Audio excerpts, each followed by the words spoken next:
Hello everyone, welcome to GK scene and Guru. तो दोस्तों, आज के इस लेक्चर में हम जीके के क्वेश्चन कवर करेंगे। तो ये क्लास आपके लिए मोस्टली इम्पोर्टेंट रहेगी, जो भी आगे हिमाचल प्रदेश की अपकमिंग परीक्षाएं होंगी। तो कल हमीरपुर बोर्ड ने परीक्षाओं का शेड्यूल जारी किया था।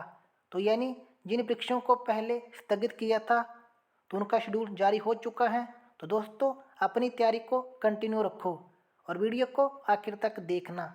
चैनल से पहली बार जुड़ रहे हैं तो चैनल को ज़रूर सब्सक्राइब करना, साथ में बेल आइकन को भी प्रेस कर लेना, ताकि इन फ्यूचर नई नई वीडियो की नोटिफिकेशन आप तक पहुंचती रहें। और टेलीग्राम चैनल को ज्वाइन कर लेना, क्योंकि उस चैनल पर हम डेली वीडियो की पीडीएफ फाइल डालते रहते हैं। उसका लिंक आपको मिल जाएगा डिस्क्रिप्शन बॉक्स पर। तो चलिए शुरू करते हैं वीडियो को 122 क्वेश्चन से। तो इसमें यह पूछता है कि अजंता पेंटिंग की विषय वस्तु क्या है। तो आपके सामने चार ऑप्शन दिए गए हैं: जैन मत, बौद्ध मत, वैष्णव मत, शैव मत। तो बात करते हैं अजंता पेंटिंग की। तो यह हमें देखने को मिलती है महाराष्ट्र में, औरंगाबाद में। तो इसकी जो विषय वस्तु क्या है, बौद्ध मत। सूर्य मंदिर कहाँ पर स्थित है? तो यहाँ पर बात हो रही है सन टेम्पल की। तो ये हमें देखने को मिलता है कोणार्क में। तो राइट आंसर होगा ऑप्शन सी। कोणार्क कहाँ पर? उड़ीसा में। और आपसे पूछे किस डिस्ट्रिक्ट में? पुरी डिस्ट्रिक्ट में। सूर्य मंदिर का जो निर्माण करवाया था राजा नरसिंह देव ने। सूर्य मंदिर को यूनेस्को की विश्व धरोहर सूची में भी शामिल किया गया था 1984 में। क्वेश्चन नंबर 124, दिल्ली का वह सुल्तान जिसने अपना जीवन वृत्त लिखा था। तो दिल्ली का वह सुल्तान तो किसने लिखा था? तो राइट आंसर होगा फिरोज तुगलक। बात करते हैं इल्तुतमिश की। तो इन्होंने क्या किया था? तो इन्होंने कुतुब मीनार का काम पूरा करवाया था। अलाउद्दीन खिलजी। तो यहाँ से एक क्वेश्चन पूछा जाता है कि खलीसा जमीन बढ़ी किसके अंतर्गत? तो ये बढ़ी थी अलाउद्दीन खिलजी के अंतर्गत, खलीसा जमीन। भक्ति आंदोलन किसने शुरू किया था? तो किसने शुरू किया था? अलवर संत ने, सूफी संत, सूरदास, तुलसीदास। तो ये शुरू किया था अलवर संत ने। चलिए नेक्स्ट क्वेश्चन पर। टीपू सुल्तान किसके नेतृत्व वाली अंग्रेजी फौजों से लड़ते हुए मारे गए? तो टीपू सुल्तान तो ये मारे गए थे लॉर्ड ब्लेजली।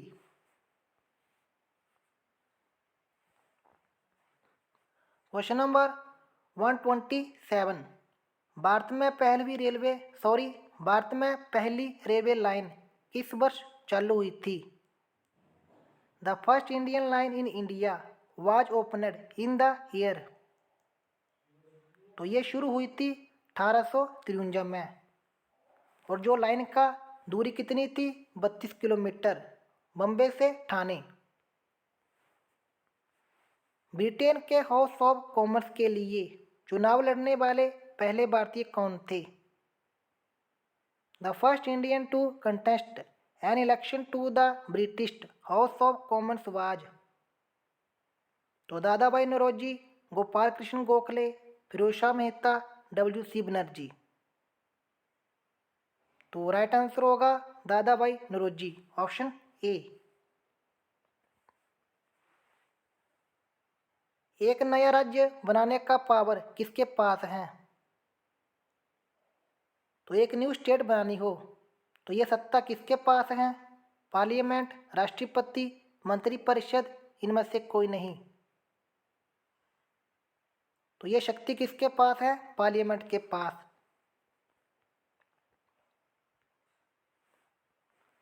भारतीय संविधान में समान काम के लिए समान वेतन किस रूप में निहित है? तो समान काम के लिए समान वेतन। तो ये हमें देखने को मिलता है राज्य के नीति निर्देशक सिद्धांत में, ऑप्शन सी होगा। और राज्य के नीति सिद्धांत किस देश से लिए गए हैं? आयरलैंड से। और ये भाग 4 में हमें देखने को मिलते हैं और इनका जो लेख इस अनुच्छेद में है 36 से 49 तक। बात करते हैं मूलभूत कर्तव्य की, तो ये कहाँ से लिए गए हैं? पूर्व सोवियत संघ से। और ये हमें दर्शाते हैं संविधान अधिनियम 42वां 1976। बात करते हैं मूलभूत अधिकारों की, तो ये कहाँ से लिए गए हैं? संयुक्त राज्य अमेरिका से। और ये हमें भाग 3 में देखने को मिलते हैं। और जो भारतीय नागरिकों के मूल अधिकारों का वर्णन 12 से 35 तक। अभी वर्तमान में हमें कितने अधिकार हैं? मौलिक अधिकार 6 अधिकार। चलिए अगले क्वेश्चन पर। भारतीय अर्थव्यवस्था सुधार के जनक कौन है? Who is called the father of Indian economic reform? तो राइट आंसर होगा मनमोहन सिंह, ऑप्शन सी। निम्न में से किसे विघटित नहीं किया जा सकता? तो लोकसभा, राज्यसभा, राज्य विधानसभा, इनमें से कोई नहीं। तो राइट आंसर होगा राज्यसभा।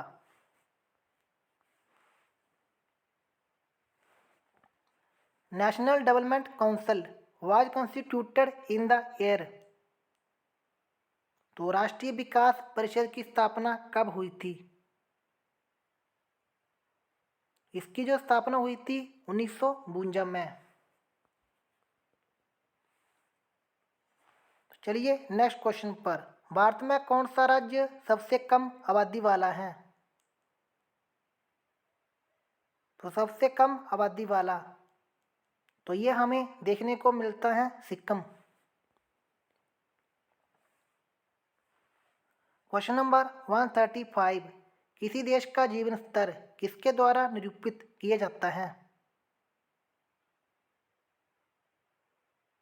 तो राइट आंसर होगा प्रति व्यक्ति आय। चलिए अगले क्वेश्चन पर। Blue revolution is related with?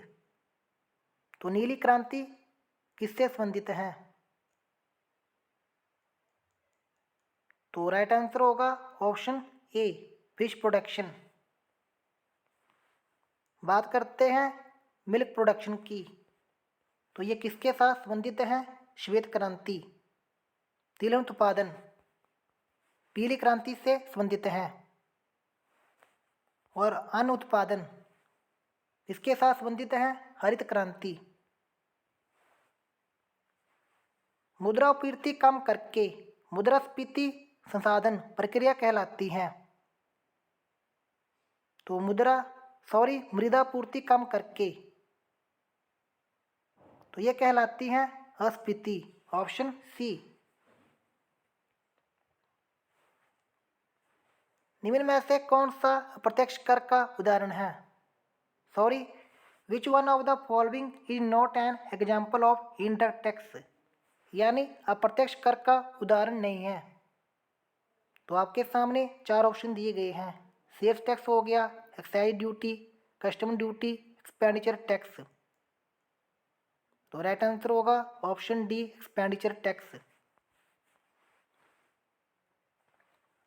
God particle क्या है? तो बात करते हैं गॉड पार्टिकल की, तो क्या है? तो राइट आंसर होगा ऑप्शन बी, हिग्स बोसेन। निम्न में से सर्वाधिक प्रचुर तत्व कौन सा है? तो सिलिकॉन हो गया, कैल्शियम, नाइट्रोजन, ऑक्सीजन। तो राइट आंसर होगा ऑक्सीजन।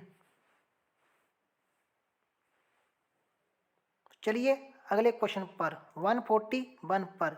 आदि केंद्र किससे संबंधित है? Epicentre. तो यह संबंधित है भूकंप से, earthquake. The highest waterfall of the world, विश्व का सर्वोच्च जलप्रपात कौन सा है? तो साल्टो एंजल्स प्रपात, option C. Question number 143, ozone परत की अनुपस्थिति में कौन सी किरणें वायुमंडल में प्रवेश करेंगी? तो कौन सी किरणें वायुमंडल में प्रवेश करेंगी? तो अल्ट्रा वायलेट, पराबैंगनी किरणें। यदि वायुमंडल ठंडा हो जाए तो जल वाष्प के लिए उसकी क्षमता क्या होगी? कम हो जाएगी, बढ़ जाएगी, स्थिर रहेगी, इनमें से कोई नहीं। तो राइट आंसर होगा कम हो जाएगी, ऑप्शन ए। पृथ्वी पर सबसे शुष्क स्थान किस देश में है? The driest location on earth is in which country? तो पृथ्वी पर सबसे शुष्क स्थान, तो ये हमें देखने को मिलता है चिली में। निम्न में से किस राज्य में लोकटक झील स्थित है? तो बात करते हैं लोकटक झील की, तो किस राज्य में है? मणिपुर में।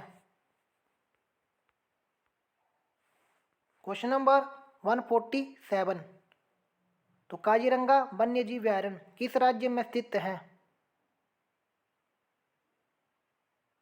तो बात करते हैं काजीरंगा वन्यजीव अभयारण्य की, तो इसका जो राइट आंसर होगा असम, ऑप्शन ए। असम में कुछ और भी नेशनल पार्क हैं, जैसे मानस हो गया, नामेरी, ओरंग हो गया, डिब्रू साइखोवा। बात करते हैं तमिलनाडु की, तो तमिलनाडु में जैसे अन्नामलाई वन्यजीव अभयारण्य है, जेकाल पैंथर हो गया, फिर इंदिरा गांधी नेशनल पार्क है, मुकर्ती नेशनल पार्क है। बिहार, तो बिहार में जैसे वाल्मीकि नेशनल पार्क हमें देखने को मिलता है, फिर गौतम वन्यजीव अभयारण्य ये भी बिहार में है। केरल, तो केरल की बात करते हैं तो पेरियार वन्यजीव अभयारण्य हमें देखने को मिलता है। चिनार हो गया, फिर silent valley national park, Eravikulam national park, ये सभी पार्क केरल में हैं। कोडरामा किसका प्रमुख उत्पादक है? तो बात करते हैं कोडरामा की,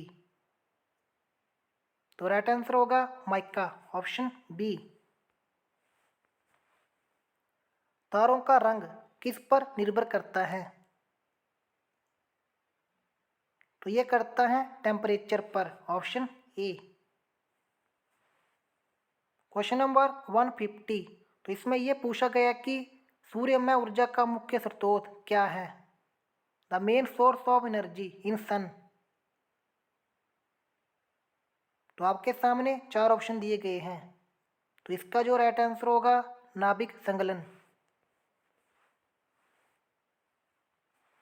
निम्न में से किसका ऊष्मीयमान सर्वाधिक होता है? तो किसका होता है? जल गैस का, उत्पादक तेल गैस का, कोयला गैस का। तो ये होता है सर्वाधिक तेल गैस का, ऑप्शन सी। गैल्वेनीकरण में लोहे पर क्या लोपित किया जाता है? तो in galvanization iron is located, iron is coated with, तो जिंक, ऑप्शन बी। चलिए अगले क्वेश्चन पर, आसमान नीला क्यों दिखाई देता है? The sky looks blue due to, तो क्या कारण होता है? स्कैटरिंग, परिकिरण, option B. Question number 154, dolphin को किसमें वर्गीकृत किया जाता है? तो स्तनधारी, ऑप्शन डी। तो दोस्तों ये थी आज की वीडियो। अगर आपको आज की वीडियो पसंद आई तो वीडियो को लाइक करना और शेयर करना और चैनल को ज़रूर सब्सक्राइब करना और दूसरों से भी करवाना। मिलते हैं किसी और वीडियो में, तब तक के लिए जय हिंद, जय हिमाचल।